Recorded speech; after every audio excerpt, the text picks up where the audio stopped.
असलामुअलैकुम crime update में लियाकत तुसीं वेख रहे हो मेरे यूट्यूब चैनल।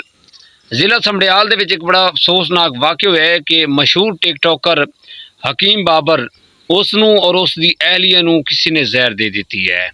बाद दे विच उसकी बड़ी तबीयत खराब हो गई, उसनूं हॉस्पिटल शिफ्ट किया गया और जदों वो संभलिया उन्हें अपने जिहड़े जिन्हां दे कोलों मेहमान ठहरिया सी उन्हां दे खिलाफ FIR कटा दी।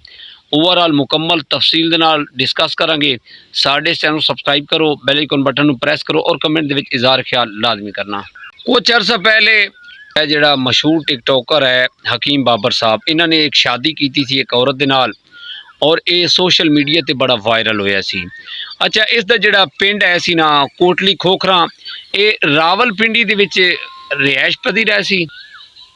हकीम बाबर अपनी अहलिया और अपने भांजे दे नाल बकरा ईद कुर्बान करन अपना जिला समड़ियाल का इलाका है कोटली खोखरा उत्थे गए और उत्थे उहदे कुछ चाहण वाले आए सी। वो कहंदे सी कि उसे पिंड जिहड़ा कोटली खोखरा है उस दे विच सफदर उर्फ सक्कू और अली चूड़ हकीम बाबर साहब नूं मिलिया है जनाब सरवर चूड़। वो कहंदा जी मैं तुहाडा बड़ा फैन हाँ ते तुसी मेहरबानी करो कि मेरी दावत ते आओ, मेरे घर चलो। अच्छा, वो हकीम बाबर नूं और उसकी अहलिया नूं वो घर लैके गया जनाब। उत्थे उन्होंने उन्हां दा बेटा असी अली चूड़ उन्हें जनाब जूस लैके आया और जूस दे विच जहर ऐसी या कोई नशावर चीज़ ऐसी। हकीम बाबर दे बकौल जूस दे विच कोई नशावर चीज़ या कोई जहरीली चीज़ ऐसी। मैं 2 घुट जदों भरे तो मैं गिलास रख दिता, फिर इन्होंने मैनू ज़बरदस्ती पिलाया। इन्हें कहा जी हकीम साहब है जूस तुहानू पीना पैगा।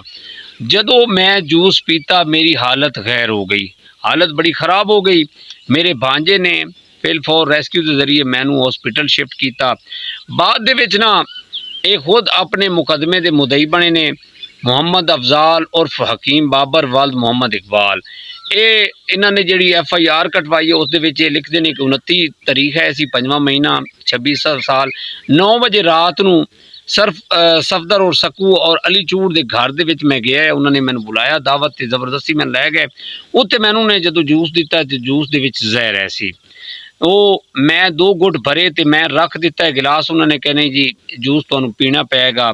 ओवरऑल जनाब उन्होंने मैनू धक्के दे नाल ए गिलास जूस का पिलाया। उस तो बाद मेरी हालत गैर हो गई जनाब और मैनू बाद दे विच हॉस्पिटल शिफ्ट किया गया और ड्रिपां वगैरह लगियां, टीके वगैरह लगे ताकि अगे जाके बड़ी देर बाद जाके मेरी सेहत सेट हुई। और मेरी ये गुजारिश है कि इस सरवर चूड़ और अली चूड़ के खिलाफ जी ना वो कानूनी कार्रवाई की जाए। उन्होंने मैनू मारन की कोशिश की है। थाना बेगोवाल इन्होंने FIR कटवाई ऐसी। बाद दे विच पुलिस ने रेड किया, छापे मारे ताकि जेडे मुलजमान हैं उन्होंने गिरफ्तार किया जाए। पुलिस कार्रवाई कर रही है ताकि मुलजमान जेडे जल्द अज जल्द गिरफ्तार हो जान। ए सोशल मीडिया ते हकीम बाबर साहब कहते हैं कि जनाब ये एक इन्हों मेरी जी मशहूरी है या मेरी जी कामयाबी है या मेरी तरक्की है वो इन्हों हजम नहीं हो रही। ये हसद कर रहे हैं, मेरी ये कामयाबी इन्हों हजम नहीं हो रही।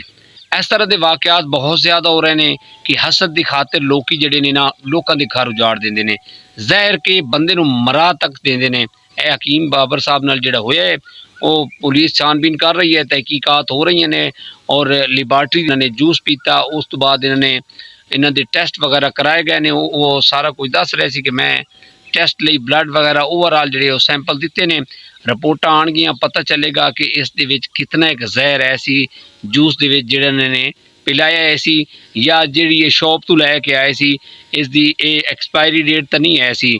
पुलिस हर एंगल ते तहकीकात कर रही है। इसे पैगाम के नाल सानू इजाज़त दो। अपना ढेर सारा ख्याल रखना और हकीम बाबर साहब का दुआ लाजमी करना। मुलाकात होगी अगले व्लॉग के अंदर और कमेंट दे विच इज़हार ख्याल लाजमी करना। खुदा हाफिज़।